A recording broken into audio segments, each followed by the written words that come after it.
Ketua MPR RI Ahmad Muzani menilai posisi politik luar negeri yang dimainkan oleh Presiden Prabowo Subianto dalam kancah internasional makin berwibawa, khususnya setelah menyampaikan alasannya tidak menghadiri konferensi tingkat tinggi G7. Menurutnya pernyataan Presiden Prabowo dalam pidatonya di Forum Ekonomi sudah benar dengan begitu posisi Indonesia di kancah global semakin diperhitungkan. Langkah Presiden Prabowo Subianto sudah tepat dalam menetapkan Indonesia dalam posisi yang non-blok dan bebas aktif. Artinya Indonesia akan tetap mengedepankan dialog dan terlibat ke dalam semua etape perdamaian dunia.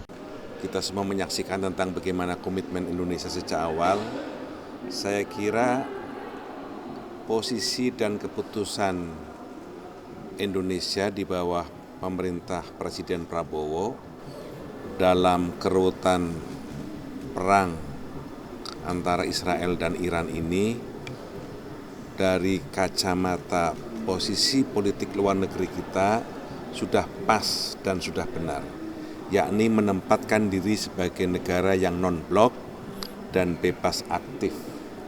Bebas aktif itu artinya terus mengupayakan dialog, terlibat dalam semua etape perdamaian dunia, dan terus mengikuti perkembangan ini sehingga kita tidak memblok dalam salah satu blok.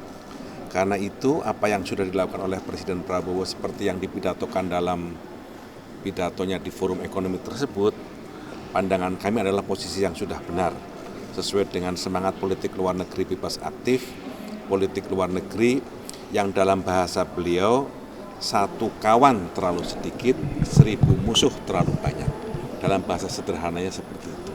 Karena itu kita sekarang merasa bahwa posisi politik luar negeri yang dimainkan oleh Presiden Prabowo dalam kancah internasional semakin berwibawa, semakin kinclong, dan kita sebagai bangsa besar semakin bangga posisinya sebagai bangsa yang diperhitungkan dalam setiap upaya untuk mencapai perdamaian dunia. Sebelumnya Presiden Prabowo Subianto menegaskan bahwa dirinya tidak menghadiri KTT G7 bukan karena tidak menghormati G7, melainkan sudah berkomitmen lebih awal untuk menghadiri Forum Ekonomi di St. Petersburg, Rusia pada Jumat 20 Juni 2025 lalu. Prabowo juga menegaskan bahwa garis politik luar negeri Indonesia adalah non-blok dan bebas aktif. Natasha Alko, Ade Chandra, Mahendra Dewananta, Berita Nasional TV. Supporting us to be a member of BRICS very fast. I think we are one of the fastest